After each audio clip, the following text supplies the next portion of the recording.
সেদিন ভোরে দেখি ওঠে বৃষ্টি বাদল গেছে ছুটে, রোদ উঠেছে ঝিলমিলিয়ে বাঁশের ডালে ডালে। ছুটির দিনে কেমন সুরে পুজোর সানায় বাজায় দূরে।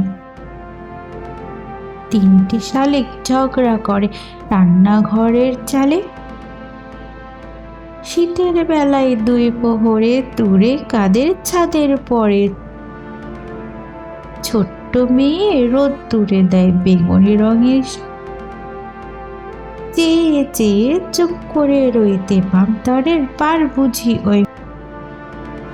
মনে ভাবি ওইখানেতেই আছে রাজার বাড়ি। থাকতো যদি মেঘে ওরা পক্ষীরাজের বাচ্চা ঘোড়া, তখনই যে যেতাম তার লাগাম দিয়ে কষে। যেতে যেতে নদীর তীরে ব্যঙ্গমা আর ব্যঙ্গমীরে পথ শুধিয়ে নিতাম আমি গাছের তলায় বসে।